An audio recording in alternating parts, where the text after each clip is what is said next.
અમુક ગુજરાતી કહેવત છે કે એમાં તો આપણે એનિમલની સાવ પાછળ જ પડી ગયા છીએ. જેમ કે કોક ભાઈ વાત કરતા હોય ને, જેમ કે હું મારી બેન સાથે વાત કરતો હતો અને મારી બેને એમ કીધું કે શું સાવ ગધેડાને તાવ આવે એવી વાત કરે છે. તો મેં કીધું કે આપણે બે વાતો કરી રહ્યા છીએ, એમાં વચમાં ગધેડાને વચમાં લાવવાની શું જરૂર હતી. તો મેં મારી બેનને કીધું આપણે બેએ વાત કરી, એમાં ગધેડાને વચમાં નાખવાની શું જરૂર છે. તે આપણે બે વાતો કરી છે, એમાં ગધેડાને શું કામ દવાખાને જવાની જરૂર પડે છે, દવાખાને ધક્કા ખાવાની જરૂર પડે છે. આપણે બેએ વાત કરવાની ચાલુ કરી ને ગધેડાને પરસેવો વરવાનો ચાલુ થઈ ગયો કે ગધેડાને તાવ આવી જાય એવી વાતો કરશે. એ વાત સાવ ખોટી. ગધેડાની આપણે બધા પાછળ પડી ગયા છે. જેમ કે ગધેડાના ગામ ન હોય, ગધેડાને તાવ આવે એવી વાતો કરે છે. ગધેડો વિચારતો હોય છે આમાં મારો શું વાંક. આપણે અલગ અલગ પ્રાણીઓને લગતી કહેવત બનાવેલી છે કે શું ગરજે ગધેડાની બાપ કેવો પડે, જરૂર પડે ત્યારે ગધેડા પાસે પણ જવું પડે. હવે એમાં ગધેડાની પાસે શું કામ જવું પડે? બીજા પ્રાણી પાસે ન જવું પડે? ભેંસ પાસે જવું પડે, ગાય પાસે જવું પડે, કૂતરા પાસે જવું પડે.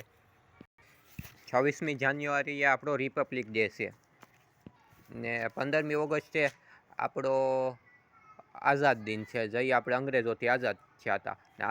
ને ન્યૂઝ ચેનલમાં, બધી ટીવી ન્યૂઝ ચેનલમાં ભારત અને પાકિસ્તાનની ને લગતા મુદ્દા બતાવે કે પાકિસ્તાનમાં આ થયું, પાકિસ્તાનમાં ઓલું થયું, પાકિસ્તાનના ક્રિકેટ મેચ બતાવીને પડે. આઝાદ તો આપણે અંગ્રેજોથી થયા હતા, તો પાકિસ્તાનને ભારતને શું લેવા દેવા. ઇલેક્શનનો ટાઈમ હાલતો હતો અને રાજા ઘેટાવની વયસમાં જઈને એમ કીધું કે જો તમે મને મત આપશો તો હું બધાને એક એક ઊનથી બનેલું ગોદડું આપાય. તો બધાય ઘેટા ખુશ થઈને ઠેકડા મારવા માંડ્યા ને બધાય ખુશીથી દોડવા લાગ્યા. એમાંથી એક ઘેટુંનું બસવું હતું ને એની માને જઈને એમ કીધું કે માને જઈને એમ પૂછ્યું કે આ રાજા આપણને આટલું બધું ગોદડા આપવાના છે ઊનના, તો ઊન કાઢશે ક્યાંથી? ઊન તો આપણી પાસેથી જ કાઢવાના છે. સમજાય આ જો વાર્તા સમજાણી હોય ભારતના રાજકારણ પ્રમાણે તો કમેન્ટ કરીને બતાવો. 14 તારીખ ઉત્તરાયણ આવવાની છે, તો તારીખ જોવા કેલેન્ડર જોવું શું કામ જોઈએ?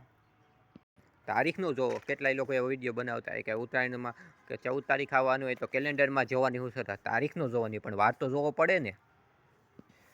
તૂટેલા પતંગ જ બધા ઉડાડવાના છે તો નવા પતંગ લાવવા જ શું કામ જોઈએ? કેટલાય લોકો એવા વિડીયો બનાવતા હોય. તો એને મારે એમ કહેવું છે કે તો તૂટેલા પતંગ કોઈ નવા પતંગ લાવશે જ નહીં તો કરશું તો પતંગ લૂંટવાવાળા લૂંટશે કેમ પતંગ?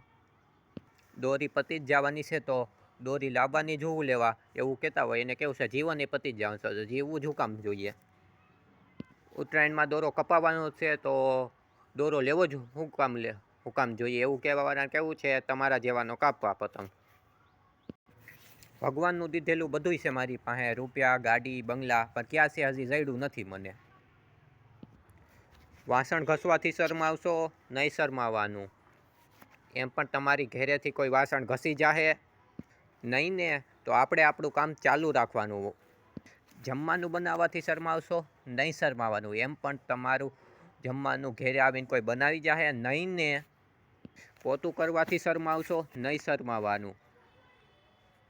આમ પણ તમારું પોતું તમારી ઘરે કોઈ પોતા મારવા આવી જાહે નહીં ને, તો આપણે આપણું કામ ચાલુ જ રાખવાનું. કપડાં ધોવાથી શરમાવશો? નહીં શરમાવાનું. એમ પણ તમારી ઘરે કોઈ કપડાં ધોઈ જાહે નહીં ને, તો આપણે આપણું કામ ચાલુ જ રાખવાનું. ગરમ પાણીમાં ઠંડુ પાણી નાખવાનું છે તો ગરમ પાણી કરવું શું કામ જોઈએ? ડાયરેક્ટ ટાઢા પાણી જ નાખવું જોઈએ. મોબાઈલમાં રિચાર્જ પૂરું થવાનું છે તો રિચાર્જ કરવું શું કામ જોઈએ?